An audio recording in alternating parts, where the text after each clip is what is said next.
Vou trocar aqui o microfone para ver se fica... A gravação já começou. Só um momento.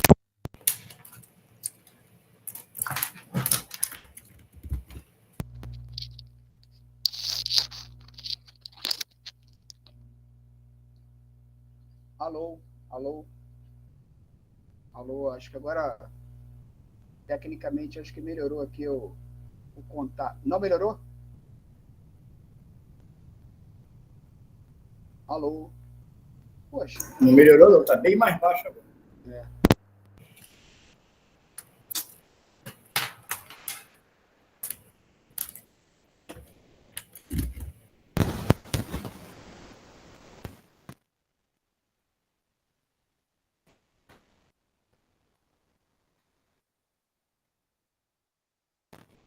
Vamos que vamos. Se porventura der algum pico... Tá, obrigado, Isabel, aí, pelo sinalizador. Se der algum pico, algum problema, sinalizem que a gente... Eu desisto e começo a falar aqui pertinho do microfone do computador. Na aula passada, a gente procurou fazer uma retrospectiva, né, do que a gente veio tratando sobre economia, a relação, de um lado, os fatores que necessitam, que são manipulados, melhor dizendo, né, são trabalhados como forma de produzir um bem e um serviço, do outro lado, os consumidores. Ou seja, a gente procurou deixar claro para vocês, eu espero que vocês tenham entendido, que a gestão desses fatores de produção é o segredo do comportamento econômico para não gerar inflação, para gerar equilíbrio no consumo, gerar equilíbrio na produção e garantir dois fluxos. Garantir o fluxo real e garantir o fluxo nominal. Fluxo real, na verdade, né, são dois termos econômicos, mas a gente já os sabe indiretamente. Fluxo real é o fluxo dos bens e dos serviços produzidos. Será que o quantitativo de serviços e produtos produzidos está atendendo a demanda? Então, controlar esse fluxo real é o fator...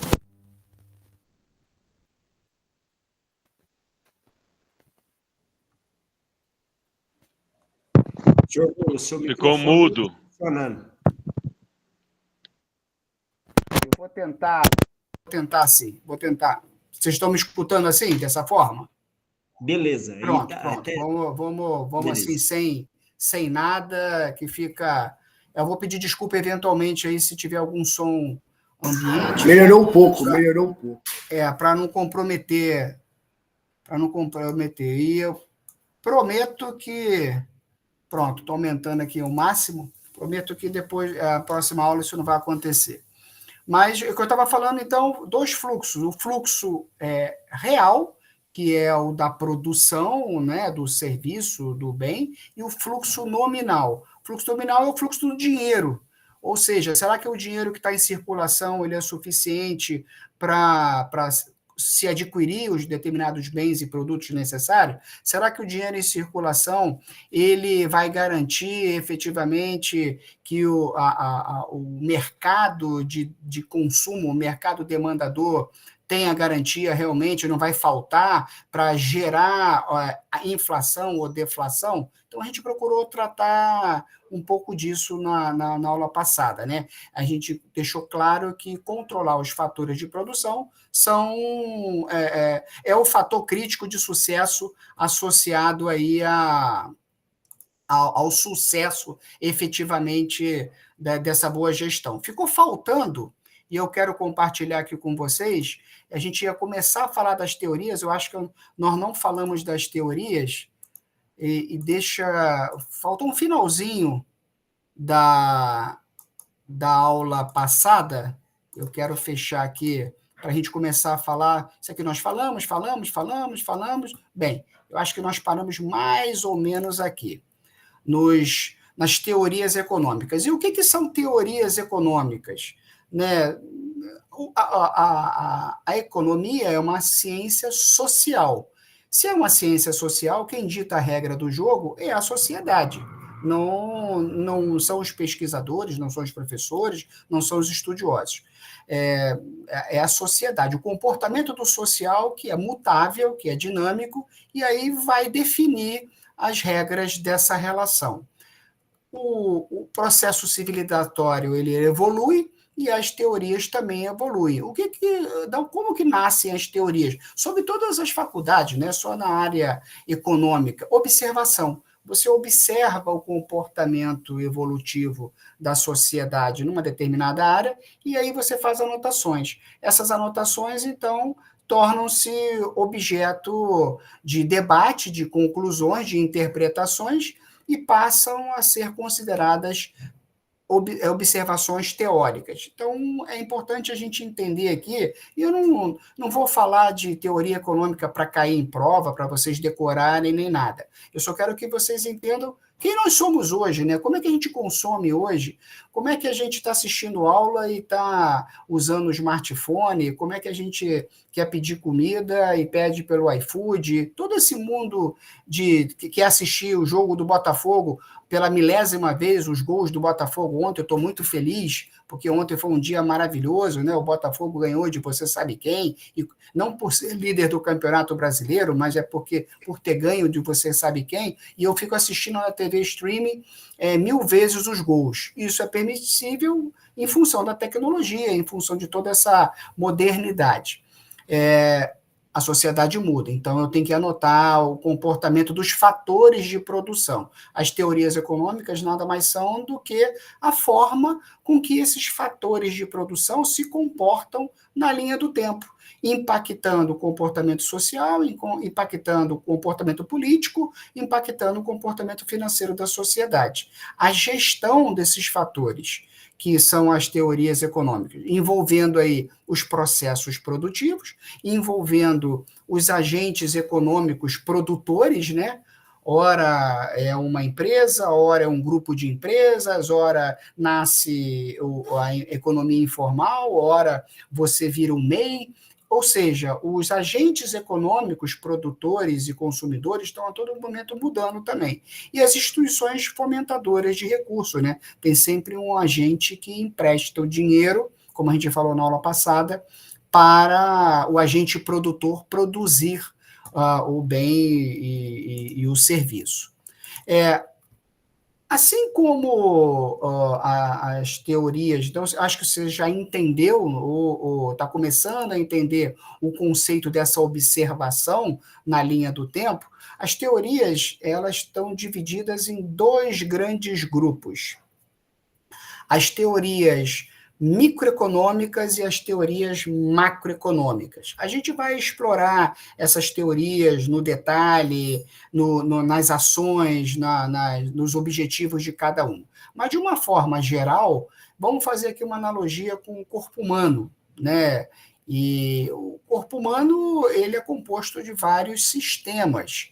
Tem ali me ajudem aí que eu sou caidinho nessa área, né? Mas tem um sistema reprodutor, tem um sistema respiratório, né?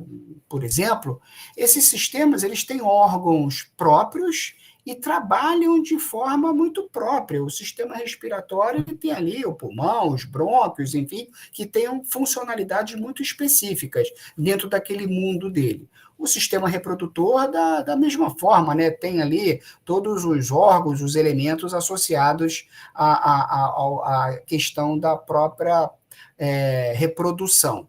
Só que quando você junta esses vários sistemas que nós temos no corpo humano, você forma o corpo humano. Fazendo aqui uma analogia, então, entre os sistemas do corpo humano e macroeconomia e microeconomia, a gente tem na microeconomia o sistema ali respiratório, reprodutor, digestivo, seja lá qual for. Ele tem vida própria. Ou seja, são os fatores de produção trabalhando em conjunto dentro de um microambiente. O que é microambiente, Douglas? Uma cadeia de suprimentos. Se a gente for analisar, por exemplo, o mapa do Brasil, olha a região sul do país que você vê um setor moveleiro lá. de produção de móveis, né? Grande parte da mesa, cadeira, armário que a gente consome, que a gente utiliza nas nossas casas, a grande maioria deles é produzido no sul do país, nas fábricas do sul do país. Por que isso? Porque os fatores de produção se combinaram. O governo, né, dentro de uma visão macro, viu a necessidade de estimular, de provocar, de subsidiar esse setor no sul do país em função de proximidade de matéria-prima, lá, de madeira, de mão de obra, de repente, mais qualificada para aquela atividade, de investimentos, de disponibilidade de capital, enfim. Então, o fato é que no sul do país tem um arranjo produtivo, tem um sistema microeconômico de produção, por exemplo, de imóveis. Eu sou do Rio de Janeiro, e no Rio de Janeiro, na região serrana do Rio de Janeiro, tem ali algumas cidades, e eu vou destacar aqui a cidade, por exemplo, de Nova Friburgo, que tem um subsistema, um arranjo produtivo de fábricas de peças íntimas, né, de calcinha, sutiã, cueca, camisola, pijama, toda essa parte de roupa íntima. Se você quiser identificar, comprar na fábrica, por exemplo, né, você vai lá nessa cidade, lá em Nova Friburgo, que você vai ver lá uma infinidade de fábricas produtoras, por exemplo. Por que isso acontece? Por incentivo estadual, incentivo financeiro, em capacidade de mão de obra e dos recursos estarem disponíveis aí para o processo de produção. Isso é microeconomia. A gestão, então, da produção, a gestão do mercado voltado para estimular determinados sistemas produtivos. Quando a gente junta esses vários sistemas, aqui fazendo mais uma vez analogia com o corpo humano, né? Você tem o corpo humano. Aí o corpo humano, você olha o corpo, né? E você fala assim, ó, o cara tá gordo, o cara tá magro, tá cansado, tá ativo, tá forte, tá esquelético. Aí, a leitura que você faz do corpo é uma leitura macro, que pode ter uma causa positiva ou negativa dentro dos sistemas para gerar aquele resultado final. Macroeconomia, então, é como se fosse o corpo humano. Macroeconomia, então, muito voltado para a gestão, na maioria das vezes, do agente público federal, onde, através dos órgãos fiscalizadores, do próprio Ministério da Economia, ele monitora, ele verifica qual é o microsistema que está deficitário e aí apoia. Qual é o microsistema que está ali produzindo muita riqueza, desbalanceando, e ele taxa, ele desestimula. Então, por isso que você vê determinados produtos com uma alíquota de imposto, muitas das vezes, muito alta, outros produtos, tipo cesta básica, com uma alíquota de imposto mais barato, é justamente para você desestimular um lado e estimular outro. Eu acho que o Maurício tem uma questão aqui. Pois não, Maurício, fica à vontade. Professor, por esta razão, então, muitas empresas, muitas microempresas, elas fecham porque o governo ele coloca uma taxa de juros elevada, de imposto elevado, e por isso ela leva o microempresário a fechar o seu comércio? Seria assim, mais ou menos? Na verdade,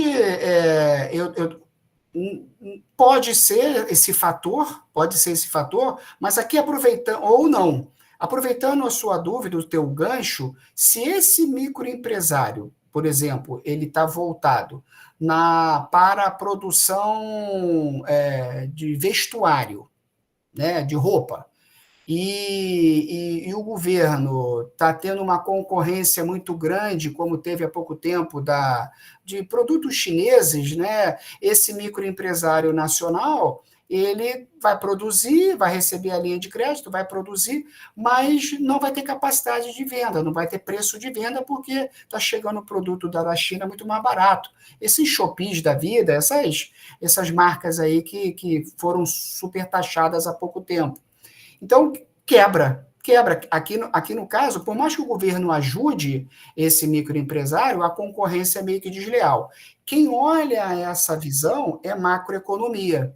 Quem percebe essa situação é a macroeconomia, que vê que aquele arranjo produtivo do setor de vestuário está quebrando em função da concorrência. E aí, o que ele faz? Ele sobretaxa o produto que vem de fora e procura estimular esse produtor nacional. Aí, no caso, é o contrário do que você falou, né? Ele está estimulando ali e travando a compra, a concorrência meio que desleal desse produto externo. Pode acontecer o contrário.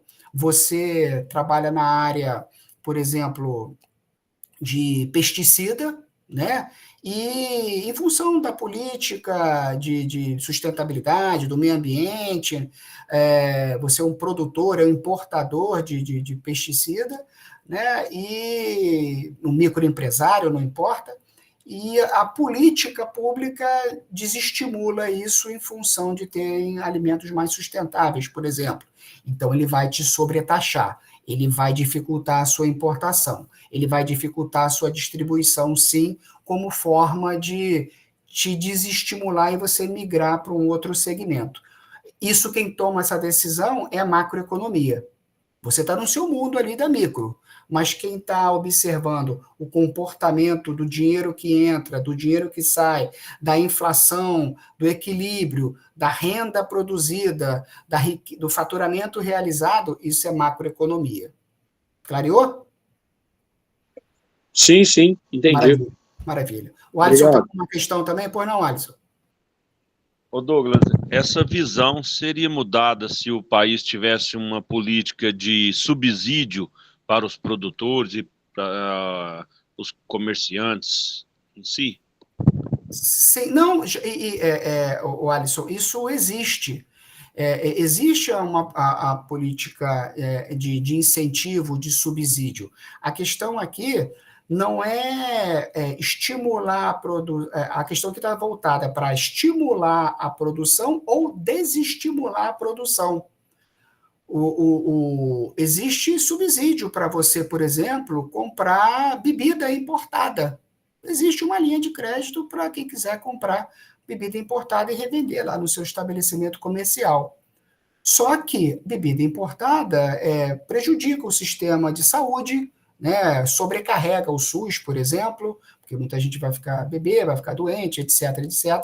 Então, isso é custo para o sistema de saúde. A produção nacional fica comprometida, né? As tubaínas nacionais ficam comprometidas, e aí, consequentemente, o que acontece? Ele sobretaxa a bebida destilada. Então, se você quer tomar um uísque, você pode tomar o seu uísque, a sua vodka, só que você vai pagar 90% do valor de imposto. Ou seja, ele te desestimula. Você tem direito à linha de crédito, né? De repente, existe até uma linha de crédito para você pegar. Só que ele vai sobretaxar, primeiro porque o uísque importado, a bebida importada, não é produzida nacionalmente, então não gera trabalho, não mexe nos fatores de produção. E não é uma estratégia, gera problema de saúde, então ele desestimula você comprar a bebida importada, ele desestimula você comprar o perfume importado. Os melhores perfumes são importados, mas perfume é outro item, que a tributação é 90%. Do cheirinho que você bota no perfume, 90% é imposto. Ao contrário de determinados produtos que são estimulados a você produzir, ou pelo menos deveriam ser estimulados a você produzir como forma de até produzir, atender o mercado interno e começar a atender o mercado externo. Um pouco disso que a gente vai daqui a pouco falar, né, quando a gente começar a falar aqui de agro. Macroeconomia, então, é isso, é a gestão, ora dando subsídio, ora tomando subsídio de acordo com o interesse, ora estimulando o produtor, ora desestimulando o produtor de acordo com a conivência estratégica do próprio país, né?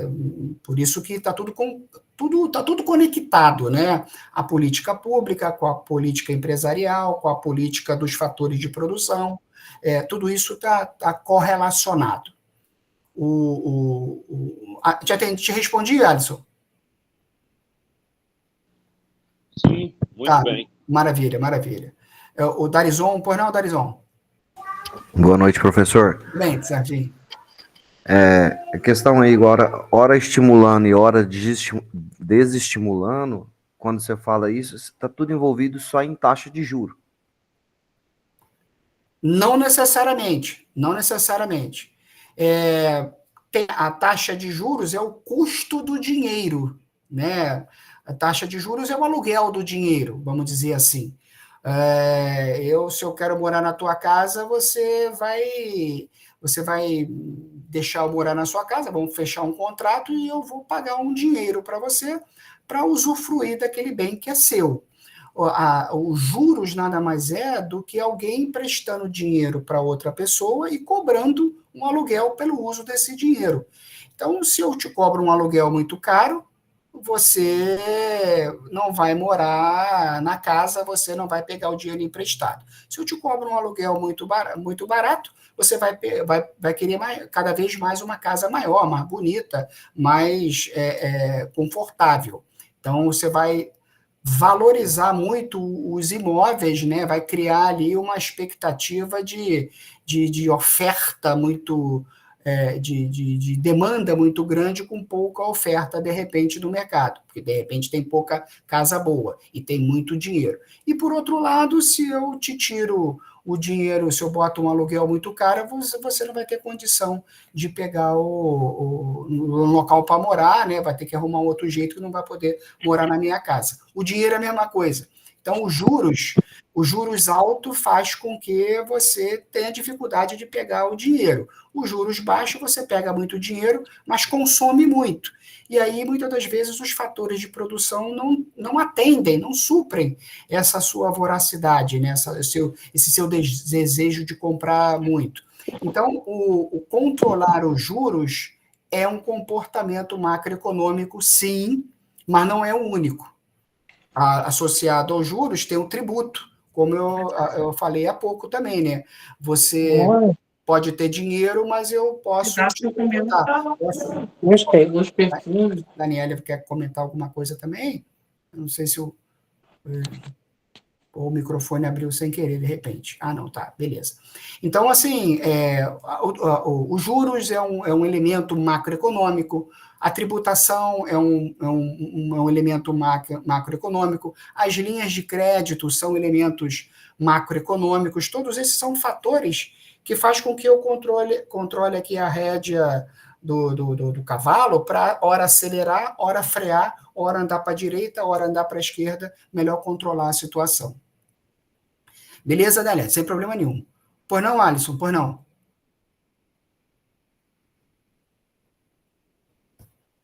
O Alisson acha... Subsídio seria macro. Oi, pô. Beleza. A mão já tinha atendido. Então, assim, gerir... a gente vai mergulhar nisso mais fundo aí. Eu só quero que vocês entendam nesse primeiro momento o que é micro, o que é macro. Micro é o nosso mundinho. Subsídio é macro, professor. Subsídio é macro. Subsídio é macro. Subsídio é uma estratégia que está por trás definindo o comportamento da relação. Vou dar um exemplo aqui da nossa relação. Você tem um interesse daí, eu tenho interesse daqui. Então, a gente combinou o horário, combinamos o conteúdo, daqui a pouco a gente vai falar de prova, tal, nota, vamos passar, vai receber o certificado, o diploma, tudo lindo e maravilhoso. Só que quem define a nossa relação não somos nós. Por trás de nós tem a instituição. É a instituição que falou o critério de aprovação.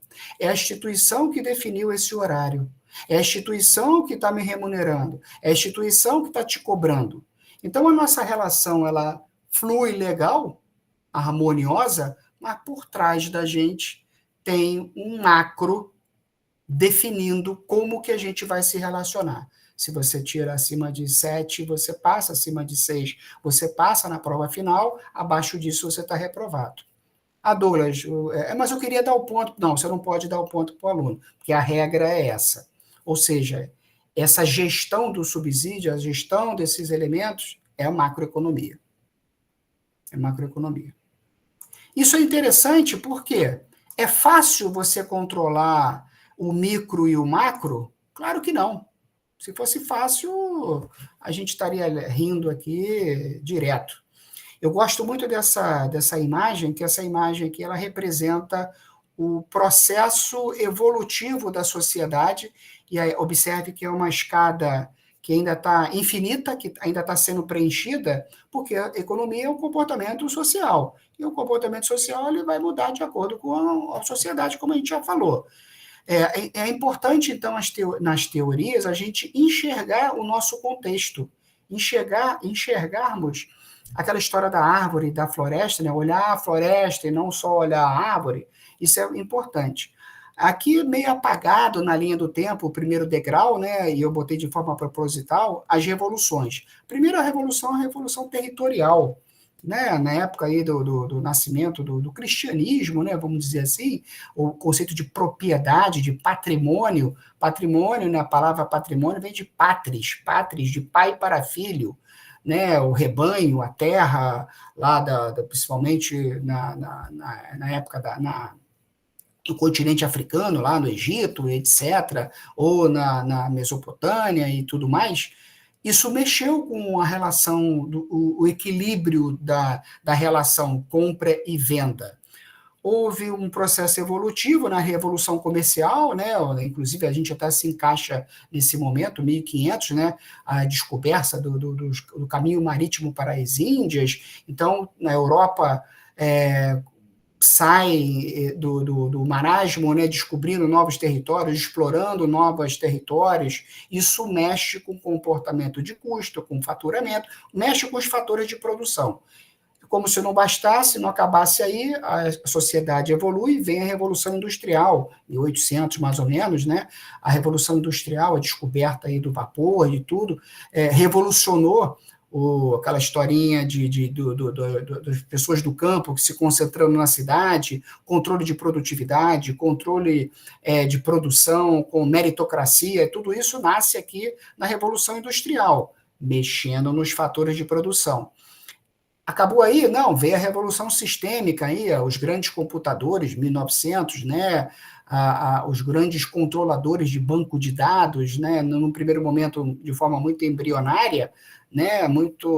Mas já existia ali a medição a leitura de quando, por exemplo, né, no mercado, num supermercado, por exemplo, acho que a Márcia, pois não, Márcia?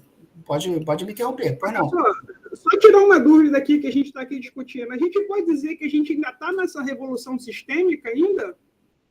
Boa pergunta, obrigado. Nós estamos em todas as revoluções, Márcia. Sabe por quê? Excelente pergunta por causa disso.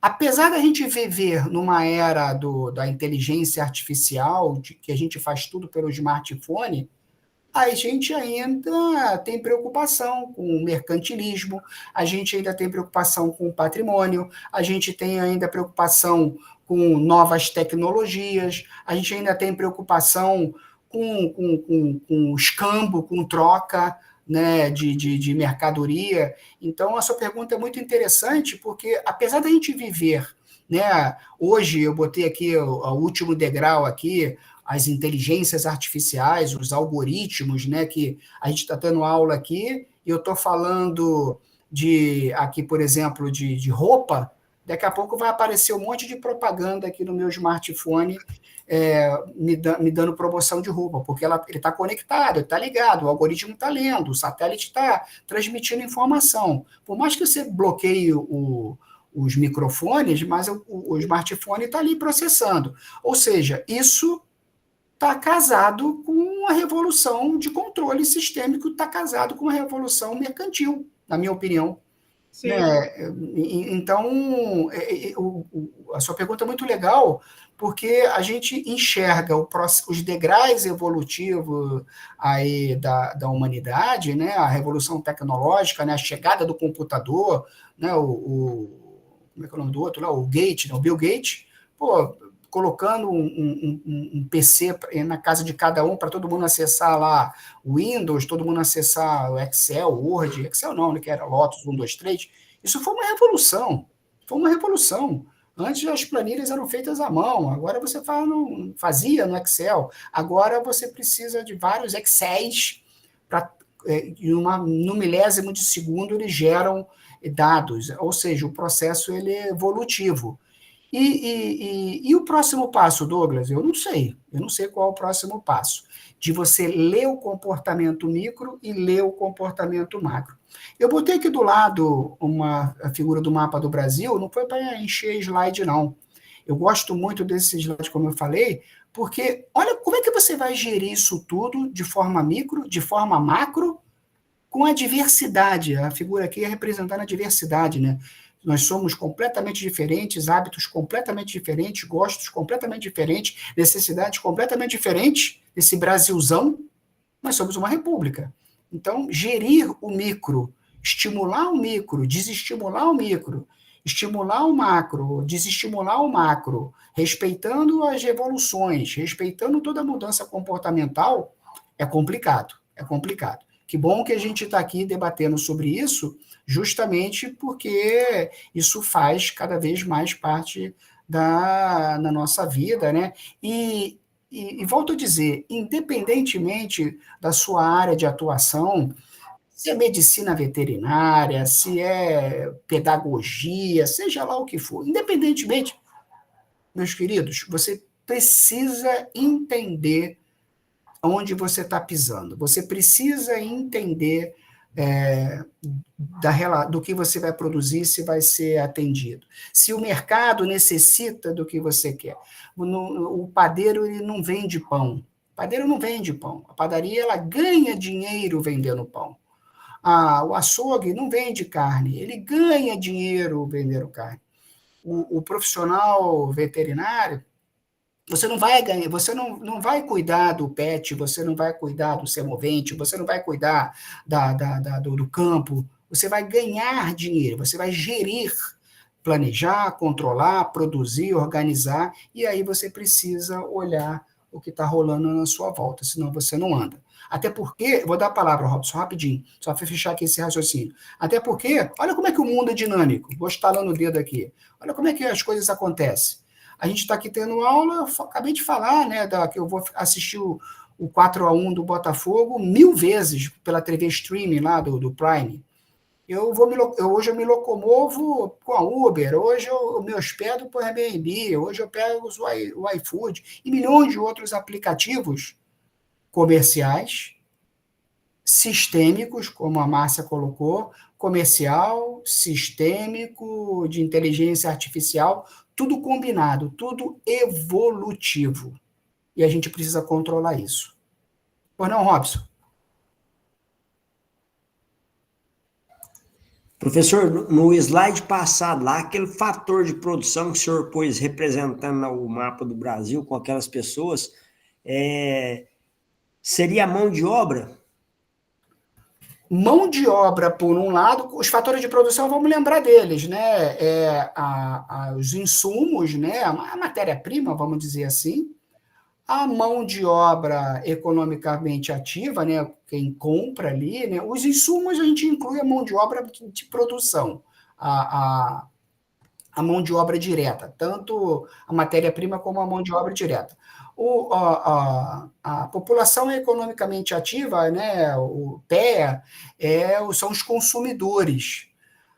A gente fala de sistemas, né, de sistemas de gestão, né, fala de capital, e a gente fala de gestão desses fatores de produção. Esses são os fatores de produção. Essa galera que está na tela aqui, né, está aparecendo aqui, ora eles são trabalhadores, que produzem, ora eles são consumidores. Essa galera que está aqui, então, eu tenho que estudá-los, conhecê-los, e fica muito difícil, porque o gosto do nortista é diferente do gosto do sulista, o estímulo, né, a tributação, a taxa de juros do nortista, no nordestino é diferente do morador do sudeste. Então, gerir essa arca de Noé, né, confusa que é o nosso país, É complexo, é complexo. Aqui o mapa do Brasil, então, não é só consumidor, não. Não é só mão de obra, não. É mão de obra de um lado, que ora eu tenho uma mão de obra mais qualificada ou menos qualificada, até porque os salários são diferentes por região, olha que doideira. Eu mesmo uma vez, eu sou do Rio, né? Surgiu uma oportunidade em São Paulo, cujo o salário é o melhor salário do Brasil, vamos dizer assim, né? Na cidade de São Paulo, e eu saí daqui do Rio, fui trabalhar em São Paulo, exerci a mesma função, na época eu trabalhava no mercado corporativo, ganhando 30% a mais. Nesse caso, eu era empregado, mas só que quando eu cheguei lá em São Paulo, eu comecei a consumir os produtos de lá. Então, passei a ser consumidor. Esse é o pensamento. Pois não, Ricardo? Professor, então a revolução sistêmica ela está no nosso dia a dia ou ela continua no nosso dia a dia? Repete, por favor, o iniciozinho, eu não entendi. A revolução sistêmica ela está no nosso dia a dia ou então ela em pequenas proporções, né? Está, não, a revolução sistêmica aqui é a forma pelo qual a gente executa uma determinada tarefa, um determinado processo. A gente está toda hora mudando. Eu dava aula, o que eu falei ainda agora, essas revoluções, elas são cumulativas, elas vão acumulando. Uma não nasce, uma não morre e nasce a outra, não. Nasce a nova, mas ela carrega a ideia da antiga. Revolução sistêmica é a mudança do processo. Ela dá como se fosse uma continuidade, então. Exatamente, exatamente. Vou dar um exemplo aqui nosso. Há 20 anos atrás, a gente dava aula no quadro negro com giz. O processo de educacional era de uma forma. O processo sistêmico, você chegava, recebia a caderneta, botava presente, assinava. Eu lembro muito bem que a caderneta ficava pendurada assim no quadro negro. No final, você pegava a caderneta e ia embora para mostrar para seus pais, né? Hoje, o sistema de dar aula é você se conectar aqui na aula. Eu estou dando aula síncrona, você entra na aula e recebe a presença. Entra na aula, recebe a presença. A forma de dar aula mudou sistemicamente. Então, hoje a gente vive a evolução sistêmica. Amanhã, aí nasce o EAD. Porque por sinal era muito melhor, né? O presencial, né? Com a caderneta, etc. Amanhã já tem o EAD. Então, não tem mais o síncrono, não tem mais o presencial, é o EAD, onde o professor coloca todo o material, você estuda, faz a prova, se tiver dúvida, fala comigo, se não tiver, a vida segue. Depois vai ter, sei lá, um holograma, igual aquele Guerra nas Estrelas, vai ter um professor aí aparecer, apertar o botão, vai aparecer o professor Douglas para você, e aí ele vai se relacionar contigo numa gravação, uma inteligência artificial, sei lá, de Skynet, tipo Exterminador do Futuro, não sei. Então, um processo evolutivo, e é contínuo. A Giovana, acho que quer colocar alguma coisa? Pois não, Giovana? Boa noite, professor. O senhor poderia dar um resumo, conceituar melhor essas revoluções para um melhor entendimento, assim? Fazer um resumo, assim, eu estou sem o microfone, fica aberto, fica meio ruim. Fazer um resumo, Giovana, de quê, por favor? Dessas revoluções. Tá. Legal, obrigado. Aqui a ideia das revoluções, elas estão muito casadas com nós olharmos no espelho e verificarmos quem nós somos hoje. Né? O que a gente consome hoje? O que a gente produz de riqueza hoje?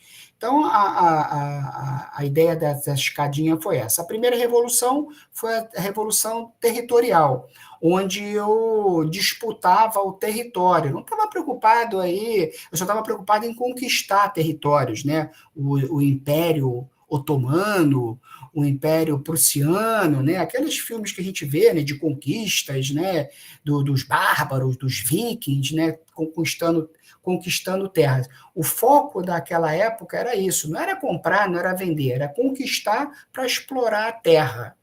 a primeira revolução, então, que a gente chama de revolução territorial. A revolução comercial é a revolução mercantil, onde a gente tem aí caravelas descobrindo o Brasil, descobrindo a América do Norte, descobrindo o caminho marítimo para as Índias, né, lá, Tordesilhas, lá embaixo, ou seja, isso mexeu com a cabeça de todo mundo da época, porque precisava ter controle das caravelas, controle da exploração negreira, controle da exploração do pau-brasil, da extração do pau-brasil, controlando a cubagem, quanto que cabia em cada navio, para o navio não pesar muito e afundar, ou seja, a transformação do pau-brasil em tinta, né, que era para servir lá de tingir a Europa. Então, teve uma revolução comercial aqui que mexeu nos fatores de produção, no capital, nos donos do capital. E aqui é interessante porque a Revolução Industrial, quem fez a Revolução Industrial, o nascedouro das fábricas, foram os donos da Revolução Comercial, que eram os grandes navegantes, que tinham capital na mão. Aqui eu estou falando da gestão dos fatores de produção, né? E a Revolução Comercial, o cara se enriqueceu muito, e aí vislumbrou a possibilidade de, quando foi descoberto lá o vapor, né? Interessante isso aí. Então, ele começou a investir em ferrovia para expandir os segmentos dele, e aí precisava produzir ferro, precisava. Aquele filme Pink Blind, né, aquela série maravilhosa, mostra muito isso, né? O processo de produção, a concentração da renda nas grandes cidades lá. Pink Blinders era em Londres, né? A Revolução Industrial, então, mexeu com os fatores. A Revolução Sistêmica como é que eu posso produzir mais madeira, como é que eu posso produzir mais ferro de uma forma mais rápida, né? Seria o começo também como da tecnologia, né? As indústrias. Com a aplicação da tecnologia, com a aplicação... Aqui nascem os controles de produção, nascem os sindicatos, estimulando a remuneração dos funcionários, a hora extra, a meritocracia, tudo isso foi uma revolução do processo sistêmico da coisa acontecer, a revolução sistêmica. Isso evolui, então a revolução sistêmica é a forma de você dar aula, a forma de você cortar a carne, a forma de você fazer o pão, a forma de você estudar, a forma de você construir a estrada. Isso tudo foi fruto da Revolução Industrial, da linha férrea, da Revolução Comercial, da troca das cidades e tudo mais. Veio a Revolução Tecnológica, os grandes computadores, né? Aqui, na época de guerra, né, a IBM foi uma precursora em utilizar a grande inteligência dela. Tem um filme aí na televisão, no Netflix, que é muito legal, me esqueci o nome, que fala de um grande computador que foi utilizado na época da guerra. Esqueci o nome do filme. Ou seja, a revolução tecnológica, ela traz aí uma facilidade para a gente no processo de melhor controlar os sistemas de produção comercial e territorial. Olha que eu estou juntando as palavras. E hoje nós estamos aqui, né? Nós estamos aqui nesse momento, com a inteligência artificial, com os big data, os data centers, né? Nos relacionando de uma forma algorítmica, né? E o futuro a gente não sabe. Beleza? Pois não, Ricardo? Clareei, Giovanni. Professor, essa revolução... Perfeito, professor, obrigado. Ela está dentro do agronegócio ou não? Não, em todos os aspectos. Eu quero puxar um gancho aqui para o agro, né? Eu vou terminar aqui rapidinho aqui esse slide, eu já quero começar os novos slides lá da nova aula, né? Que eu trazia aqui um pouquinho. Mas sim, está dentro do agronegócio, sim. Até porque o agro é o carro-chefe do nosso país, né? Então, guarda aí a sua questão, Ricardo. Já já eu vou provar para ti e para os demais que essa revolução, esse processo evolutivo de gerir o micro, de gerir o macro, está dentro do agronegócio e, melhor, precisa estar dentro do agronegócio. É necessário, até por uma questão de sobrevivência nacional, melhor dizendo. Só para a gente passar assim batido, não é para decorar nada, não é para entender, é para entender, mas não é objeto de prova, nem nada, né? O Galileu é o pai, considerado o pai das teorias, ele foi o primeiro observador, ele foi o primeiro cara que botou a mão no queixo e ficou observando o comportamento evolutivo dos fatores de produção, né, em todas as ciências, né? Então ele é considerado o pai das teorias, né? E aqui no caso, né, das teorias econômicas, eu destaquei quatro teorias econômicas aqui. A teoria mercantilista, a fisiocrata, a clássica e a marxista. Qual que é melhor, qual que é pior? Não existe melhor, não existe pior. O que existe é a observação do comportamento. Eu botei ainda agora a escada, né, e falei para vocês que as revoluções são acumuladas. As teorias econômicas também são acumuladas. Ora mais forte um liberalismo, ora mais forte uma concentração do Estado, ora mais forte a mescla das duas. Então, a política macro, a política governamental, né, como está tudo casado, no Brasil, no planeta, é que vai nortear a teoria da época. A teoria mercantilista, né, ela nasce na Europa, na época justamente da Revolução Industrial, onde o Jacob Figer, na verdade, muitos dizem que foi o cara mais rico de toda a história do planeta Terra. Se pegar, era um empresário, depois vocês botam aí no Google para pesquisar. Então, se vocês pegarem a riqueza dele e corrigirem para a riqueza atual, ele estava de 10-0 no Elon Musk, no Gates e Buffett e tudo mais junto. Então, o cara tinha uma... E aí ele... Qual o nome do cara? Esse cara aqui, ó, Jacob Fugger. É um alemão, na época, na época lá e o que ele dizia? Quanto mais a gente explorar a colônia, quanto mais a gente ter a concentração de poder, mais a gente vai explorar a colônia, mais a gente vai se enriquecer, mais o mundo vai ser feliz. É certo ou errado? Aqui ele estava olhando o lado dele, né?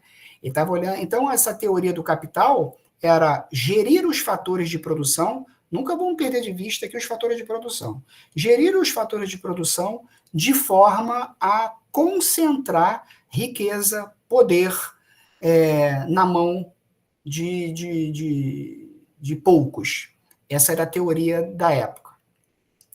Vieram os fisiocratas, funcionava, né? Na Revolução Industrial, eram poucas as famílias que tinham o poder de ter uma indústria, de transformar ali a madeira em carvão e servir para construir as ferrovias, etc., etc. Vieram os fisiocratas na sequência, e os fisiocratas fizeram o seguinte, bom, peraí, o conceito do fluxo real e do fluxo nominal. Então, tem um francês aqui, né, que é o François Quesnay, que ele dizia o seguinte, olha só, ok, pode ter a concentração, só que essa concentração faz com que você tenha um fluxo nominal de grana muito alto, só que você não consegue comprar o que você quer, porque você não deixa ninguém produzir nada. Você está produzindo tudo. Ou você produz todas as atividades econômicas, que isso é impossível, né? Por mais que você tenha um monopólio, ou você permite que outras pessoas produzam alguma coisa para você poder comprar. Não adianta você comprar, você querer ter uma boa roupa e ter uma boa alimentação se você só produz roupa. Então, você vai comer na mão de quem? Então, os fisiocratas, eles diziam que era um conceito mais liberal, vamos dizer assim. O início do liberalismo nasce aqui com os fisiocratas. Eu estou colocando aqui o nome das pessoas, né, como um marco, não é só esse cara não, tá? Eles foram os principais estudiosos, pesquisadores dessas correntes. Tem uma corrente que na sequência, né, que é a economia clássica, né, que veio depois da Revolução Industrial, né, veio junto com a Revolução Sistêmica, né, que eu gosto muito do Adam Smith, eu particularmente admiro muito esse pensador, que ele dizia o seguinte, liberalismo total, porque por trás das relações tem uma mão invisível. Então, o conceito da mão invisível do Adam Smith. Foi um pouco do que eu falei aqui ainda agora. A gente se relaciona bem, a gente se entende, você pergunta, eu respondo, você faz prova, eu dou nota, mas tem um agente atrás da gente nos monitorando. A instituição está monitorando o seu comportamento, o meu comportamento. Se eu começar a faltar aqui as nossas aulas, a instituição vai apitar. Se você começar a faltar daí, a instituição vai me avisar. O cara está faltando muito. Tá. Então, tem uma mão invisível. Deixa fazer, deixa estar, né?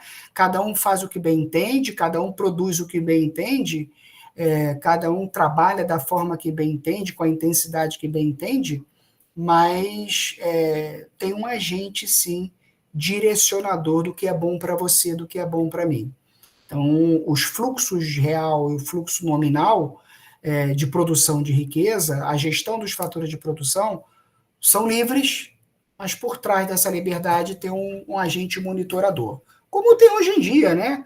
Hoje, se eu te perguntar quem são os donos do mundo, o mundo ainda é capitania hereditária. O Brasil ainda é capitania hereditária. Lembra da capitania hereditária lá, da quinta série? Pois é. Capitania hereditária do norte do país, do Pará. Capitania hereditária do Pará é a família Barbalho. Capitania hereditária do Maranhão é a família Sarney. Capitania hereditária de Pernambuco é a família Reis. Capitania hereditária da Bahia é a família Magalhães. Então não mudou muita coisa, não. Hoje, estou falando hoje, tá? Hoje. A capitania hereditária é hoje. Hoje, essas famílias que eu falei, são famílias ainda que têm um poder político, econômico, financeiro, de gerir esses estados. Então, eu considero como uma mão invisível. E só que o processo evolui, essa mão invisível ela fica invisível demais e começa a incomodar agentes produtores que começam a ficar meio que dependentes, voltando ao conceito quase que mercantilista, né? E aí vem a teoria marxista, onde o principal pensador é o Karl Marx, né? Onde ele coloca que todos têm que produzir igual, uma intervenção do Estado maior para controlar o processo de produção e para controlar o processo de consumo. Não tem nada de liberdade de cada um produz o que quer, do jeito que quer, da forma que quer, na quantidade que quer, cada um consome o que quer, não. Então, a teoria marxista ela vem dizendo o seguinte, não, quem vai definir o que você vai comprar, o que você vai comer, sou eu, o Estado. Quem vai definir o que você vai produzir, sou eu, o Estado, porque eu tenho a capacidade de gerir macroeconomicamente. Então, a teoria marxista era muito voltada para a macroeconomia, né? E a economia clássica é muito voltada para a microeconomia. Então, os processos, os empresários aprendam com os erros e caminhem por conta própria. Tem certo, está errado? A ideia nossa aqui não é julgar, não é avaliar, né?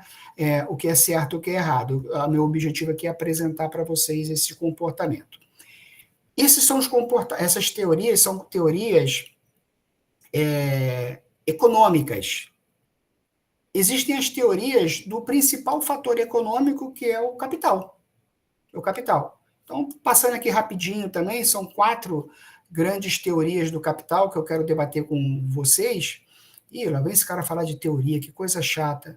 Só para a gente contextualizar e nos olharmos hoje e ver o que a gente, como que a gente compra, como que a gente trabalha, como que a gente consome, como que a gente se relaciona. Isso tudo tem correntes detalhando isso, e principalmente as teorias do capital. Os neoclássicos, então, estão muito voltados ao Adam Smith, né? Então, aqui depois você lê isso aqui com calma, né? Onde eles dizem que você estimular quem produz muito tem meritocracia, quem produz pouco não tem a boa gestão. O neoclássico, ele trabalha no micro. Então, você estimula o micro, que eu entender o seguinte: se eu tenho um sistema reprodutor, um sistema digestivo, um sistema respiratório saudável, o meu corpo humano vai ser saudável. Esse é o pensamento neoclássico. O John Keynes, né, a teoria, aqui ele está falando de grana, tá? O John Keynes, com a teoria keynesiana, né, ele diz muito voltado, muito pendurado em cima do pensamento da teoria econômica do Marx. Ele diz que controlar o dinheiro, quem tem que controlar o dinheiro é o Estado. O neoclássico, ele diz que quem tem que controlar o dinheiro é o agente produtor, é o empresário. Bota o dinheiro na mão do empresário que ele vai tocar. Aqui, o Keynes, ele diz o seguinte: o empresário não tem condição, não tem competência. Bota o dinheiro na mão do Estado, que o Estado vai distribuir. Então, que interessante. Há 2 anos atrás, né, a gente estava numa política nacional liberal, né, com o presidente uma corrente econômica mais liberal, e hoje a gente está numa corrente mais de Estado, de controle. É legal porque a gente vê os dois lados, né? Nós, Brasil, a gente surfa nos dois lados, vive os dois lados. É bom, é ruim, cada um sabe onde o calo aperta, né? Mas como a nível acadêmico, isso é muito rico, né? Lá tem fatores positivos e fatores a melhorar, aqui tem fatores que a gente está vivendo hoje em dia. No conceito do John Keynes, né? Ele diz que deve existir uma intervenção do Estado no controle. Os monetaristas, eles falam o seguinte: nada de controlar micro, nada de controlar intervenção do Estado. Eu controlo a macroeconomia. Então, os monetaristas aqui, né, eles têm uma preocupação muito... O Friedman, né, o Michael Friedman, que é o grande pensador dessa corrente, controla o dinheiro, que você, controlando o dinheiro, você controla os meios de produção, você controla os meios de consumo. Então, o monetarista está voltado para a macroeconomia. E a economia sustentável, vamos dizer assim, né, a política atual, tudo isso aqui também é evolutivo, não é uma mata a outra, não. Não é uma substitui a outra, não. Professor, uma acumula a outra. Oi, pois não. Só repete a monetarista, por favor, que eu não entendi bem. Claro. A corrente monetarista, o principal autor dela, né, o teórico dela é o Friedman. Ele diz o seguinte: controlar o dinheiro, quem controla o dinheiro e a relação desse dinheiro com o mercado externo e com o mercado interno, permite gerir melhor o controle do que vai produzir, do que vai ser consumido, o momento do consumo, o momento da produção. Então, o monetarista, ele acredita muito no controle da moeda. Ele acredita muito no controle do sistema financeiro nacional. Ele fortalece o Banco Central. Ainda agora a gente estava comentando eu não sei quem foi que perguntou, dos juros, né, do conceito dos juros. O monetarista, eu falei que não era só os juros, era o tributo, era outros elementos associados. O monetarista, ele se preocupa só com juros, com o aluguel do dinheiro. A taxa do aluguel que vai definir. Se você controla o valor do aluguel, você vai controlar a necessidade de se construir mais casa ou não, a necessidade de se morar família junto ou não. O pensamento dele é muito voltado para isso. Então, o equilíbrio a gestão do dinheiro, e passando muito pelo sistema nacional, o sistema financeiro nacional, né? Banco Central, Comissão de Valores Imobiliários, Superintendência, os órgãos fiscalizadores, vamos dizer assim. Esses órgãos se fortalecem para definir as políticas públicas.